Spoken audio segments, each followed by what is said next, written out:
श्री कृष्णचरितामृतम भाग 44। उफ, ये ऊधम बाल लीला। मन कहीं और नहीं जाएगा तात। मैं मानता हूँ मन ऊधमी है, पर इस नंदनंदन के आगे ये हार जाएगा। भले ही ये मन बड़े बड़े योगियों को नचाता हो, पर नंदनंदन के आगे इसकी कुछ नहीं चलती। कहते हैं ये मन भागता बहुत है, वायु से तेज प्रकाश की गति है, पर प्रकाश से तेज गति मन की है, तात विदुर जी। पर हमारे नंदनंदन की गति तो विचित्र है, ये बड़ा टेढ़ा मेढ़ा चलता है। मन कहाँ पकड़ पाएगा इस नन्हे से सुकुमार को। चंचल है मन, भले ही लाख चंचल हो, पर ये हमारा कन्हाई मन का बाप है अजी।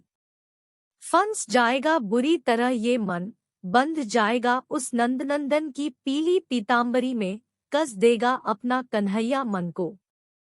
बताइए तात, कोई और इतनी सरल साधना है जो मन को बांध दे? नहीं, बस यही एक साधना है, उस नटखट कन्हैया का चिंतन।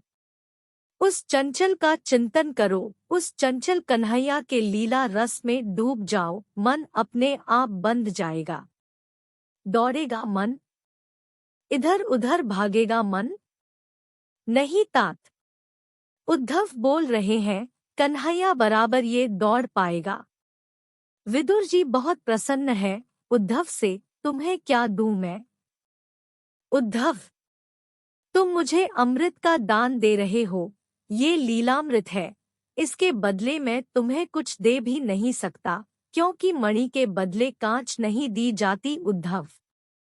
तुम सुनाओ। नहीं नहीं, तुम सुना नहीं रहे, तुम तो दर्शन करा रहे हो उन लीलाओं का। धन्य हो उद्धव, तुम धन्य हो। साधु साधु साधु। विदुर जी ने आगे कन्हैया की लीला सुननी चाहिए। उद्धव भाव में भींगे लीला रस का गान करने लगे थे। ईर्ष्या, जलन, वो भगवान तो मैं क्यों नहीं? हंसे उद्धव, ये ईर्ष्या ज्ञान में बाधक है, पर प्रेम की नगरी में आते ही ये ईर्ष्या भी काम की बन जाती है। प्यार में जलन भी मधुर है। अब गोपियों के मन में ईर्ष्या जागने लगी, क्योंकि ब्रिज घर घर यह प्रकटी बात, दधी माखन चोरी करी ले, हरि ग्वाल सखा संग खात।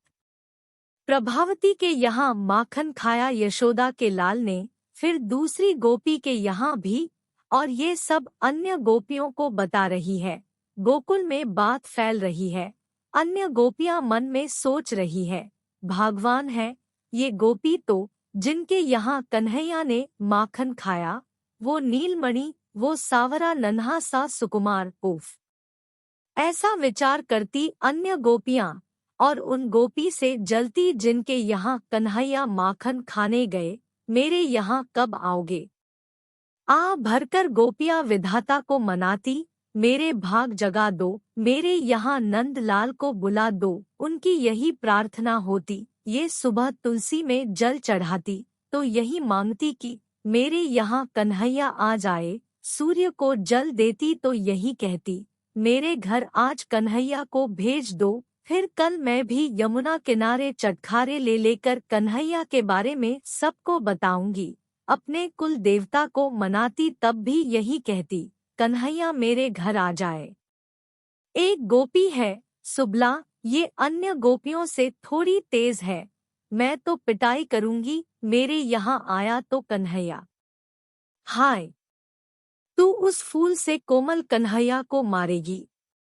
हाँ, ये कहते हुए वो मन ही मन प्रसन्न होती। उसे पता था कि उसके यहाँ कन्हैया आएगा ही नहीं, क्योंकि झगड़ालू ये सब गोपियों में ज्यादा थी, छोटी छोटी सी बातों में बस झगड़ा करती, इसलिए गोपियाँ भी इससे दूर ही रहती।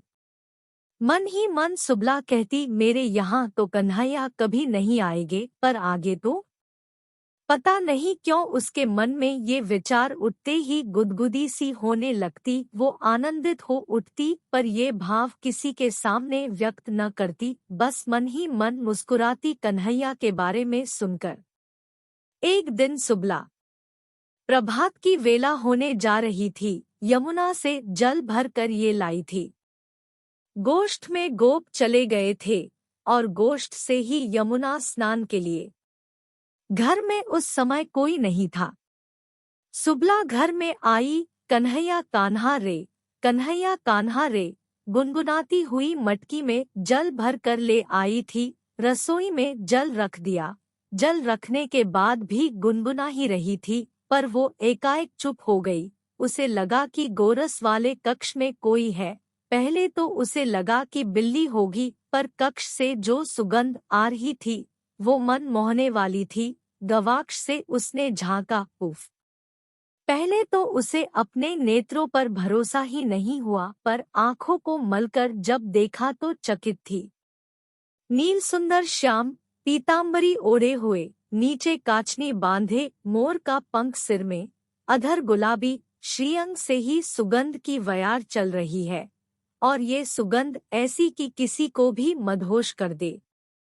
उफ!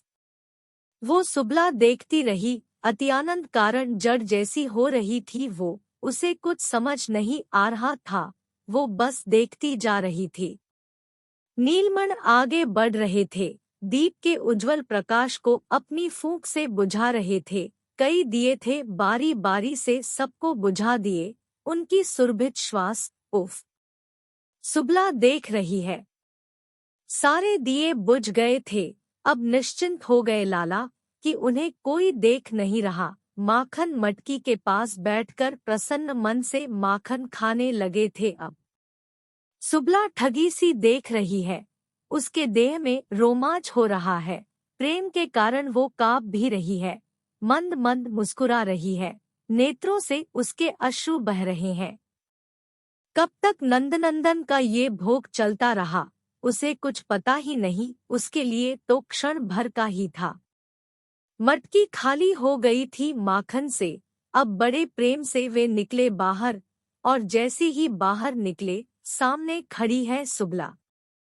ये चाहते तो भाग सकते थे, पर नहीं भागे। सुबला के सामने ही खड़े रहे, मुस्कुरा और दिए। सुबला थोड़ी देर तो देखती रही, अपलक निहारती रही। मुग्ध हो गई थी ये, पर एकाएक फिर होश में आ गई। छोड़ूंगी नहीं तुम्हें, और कन्हैया का हाथ पकड़ लिया। पर कोमल है हाथ तो, अत्यंत कोमल। पकड़ ढीली कर दी और बोली, चलो, मैं छोड़ूंगी नहीं तो कहाँ ले जाएगी तू। मधुर वाणी कानों में अमृत रस घोल रही थी।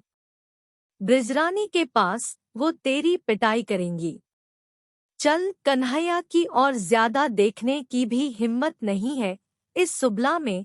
ये देखती रही तो सब कुछ भूल जाएगी, इसलिए कन्हैया का हाथ पकड़ा और ले चली नंद महल की ओर। हाय तेरे ससुर जी, कन्हैया ने धीरे से कहा। कहाँ है? शर्मा कर घूंघट कर लिया सुबला ने। कन्हैया हंसे, खूब हंसे। सुबला आनंदित हो रही है मन ही मन, पर बाहर से कहती है, तुम्हारी मैया आज पीटेगी तुम्हें। मेरी मैया को अपने पुत्र पर भरोसा है।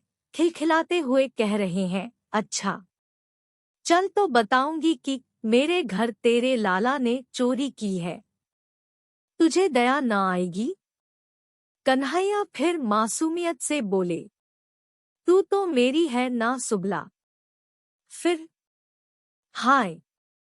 सुबला तो बस प्रेम सिंधु में डूब ही गई थी ये सब सुनकर। मार्ग में ग्वाल बाल सब मिल रहे हैं कन्हैया को। सब इशारे में पूछ रहे हैं, क्या हुआ? पकड़े गए साहबाज? पर तभी कन्हैया ने इशारे से सुबला के देवर को बुलाया। वो जा रहा था उधर से ही। सुबला के देखने का प्रश्न नहीं, क्योंकि घूंघट जो काढ़ा है उसने। सुबला, ओ सुबला! कन्हैया बोले।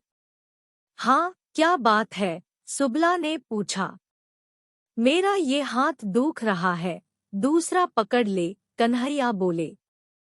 सुबला का हृदय कराहने लगा। ओ, इनके कितने कोमल हाथ हैं, और मेरे हाथ कठोर हैं। लाओ दूसरा हाथ। सुबला के देवर को पास में ही खड़ा कर रखा था। ले दूसरा हाथ। देवर का हाथ पकड़वा कर कन्हैया भागे अपने महल की ओर। ग्वाल बाल सब हंसते हुए उछलते हुए कन्हैया के पीछे चल दिए। सुबला देवर को पकड़कर चली जा रही है नंद महल। कौन है ये?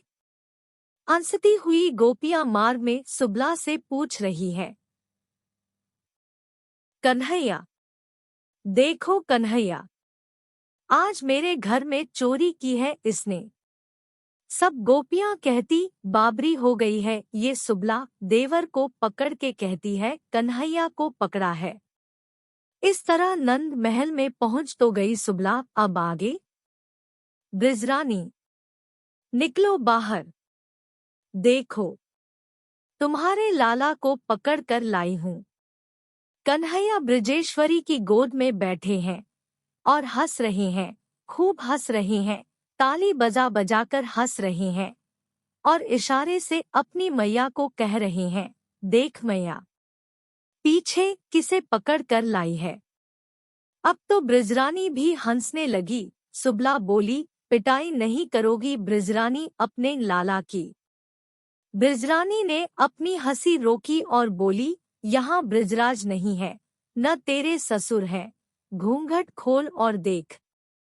सुबला ने जैसे ही घूंघट खोला, नमस्कार। हाथ जोड़कर कन्हैया बोल पड़े जो ब्रिजरानी की गोद में थे। तुम तो मेरे पीछे कौन है? सुबला ने जैसे ही पीछे देखा, उसका देवर रो रहा था और कह रहा था, भाभी, आज तो भैया से शिकायत करूंगा। सुबला के कुछ समझ में नहीं आ रहा कि ये हुआ कैसे। सुबला ने सिर झुका लिया, उसे बड़ी शर्म आ रही थी। फिर धीरे धीरे कन्हैया को एक नजर देखती हुई वो चल पड़ी। नंदालय से ब्रिजरानी उसे बुलाती रही पर वो चली गई। सुबला, ओ सुबला, मधुर आवाज फिर कानों में गूंजी। वो रुकी। कन्हैया पीछे भागे हुए आ रहे थे। क्या है? जब मुखचंद्र देखा कन्हैया का, सुबला फिर सहज हो गई, मुग्ध होकर देखने लगी। सुन, आज के बाद मुझे पकड़ना मत सुबला।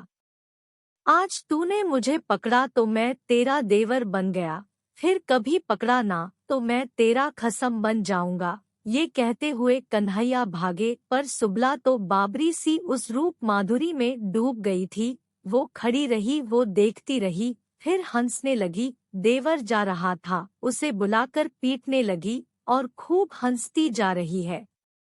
उद्धव हंस रहे हैं, विदुर जी हंसते हुए लोटपोट हो रहे हैं। यमुना की बालुका में उफ, ये कन्हैया का ऊधम।